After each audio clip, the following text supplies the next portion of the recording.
So today I am going to talk about the God's currency, that is gold. तो सही सुना आपने, आज हम गोल्ड के बारे में बात करेंगे जो भगवान की मुद्रा है। इंसानों ने क्या क्या बनाया?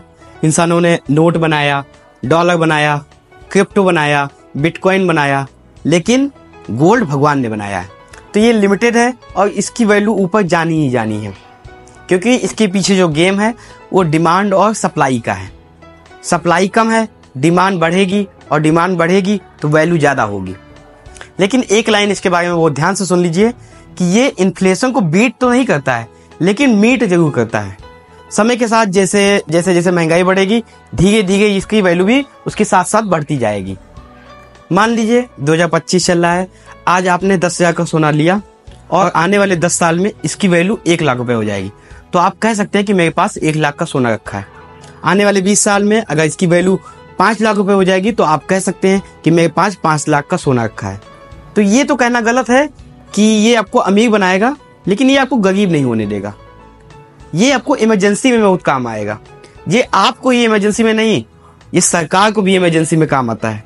जब रियल एस्टेट फेल हो जाता है, स्टॉक मार्केट फेल हो जाता है, सरकार गिर जाती है, तब गोल्ड काम आता है, बॉन्ड काम आता है।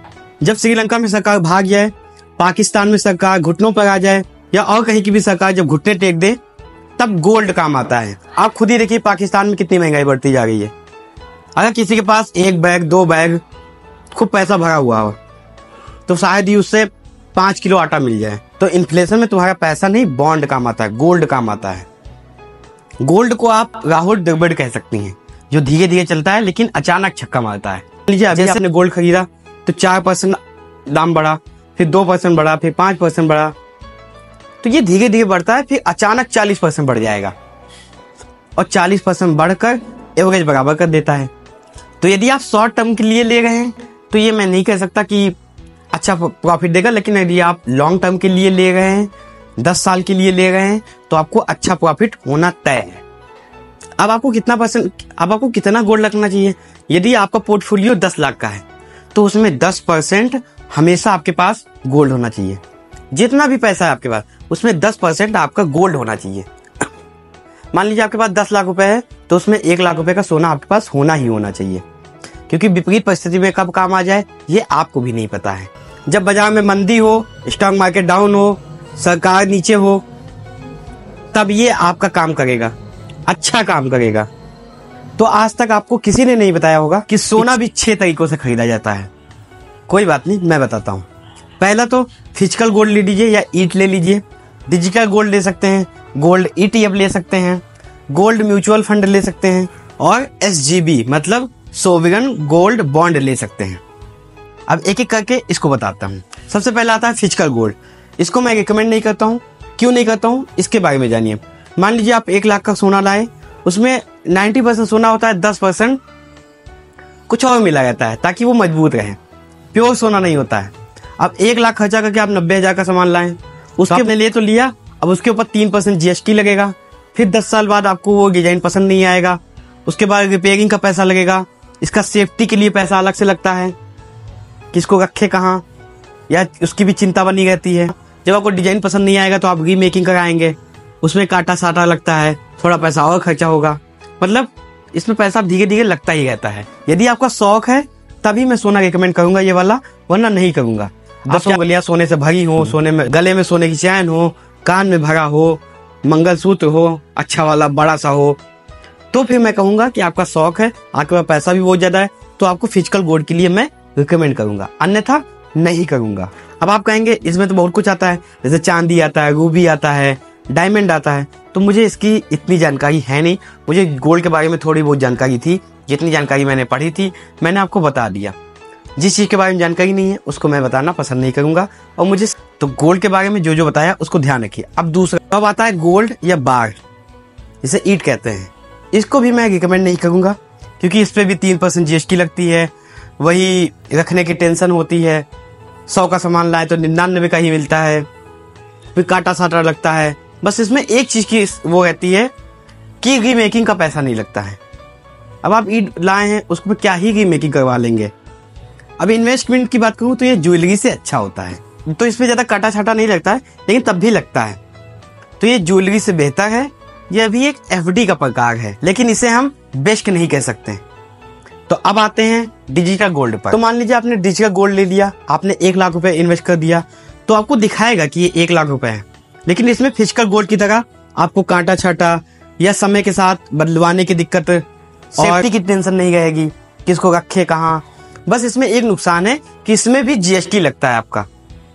दूसरी बात कि ये आप 50 रुपए से भी ले सकते हैं। यदि आप चाहते हैं कि कभी आपको जरूरत हो फिजिकल गोल्ड की, तो कंपनी आपके द्वार पर भी पहुंचा देगी फिजिकल गोल्ड।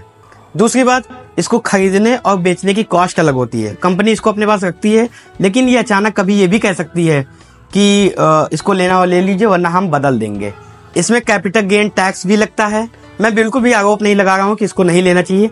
यदि आपने ले लिया है, और आपको सबसे पहले देखना होगा कि इसके पीछे कौन सी कंपनी है। यदि कंपनी नहीं है तो फिर आपको दिक्कत का सामना उठाना पड़ सकता है। आपके पास कोई प्रूफ नहीं होगा कि हमारे पास है ही। तो इसमें बहुत सारी कंपनियां हैं जो एजेंट का काम करती हैं।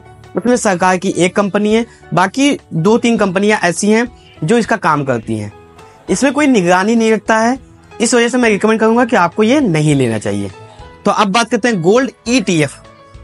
ये सेकंड बेस्ट इन्वेस्टमेंट है, ये सबसे अच्छा होता है, मतलब सेकंड नंबर पर सबसे अच्छा होता है। इसको आप अपने डीमेट अकाउंट से खरीद सकते हैं। डीमेट अकाउंट का मतलब होता है कि स्टॉक मार्केट जैसे खरीदते हैं वैसे ही आप इसको खरीद सकते हैं।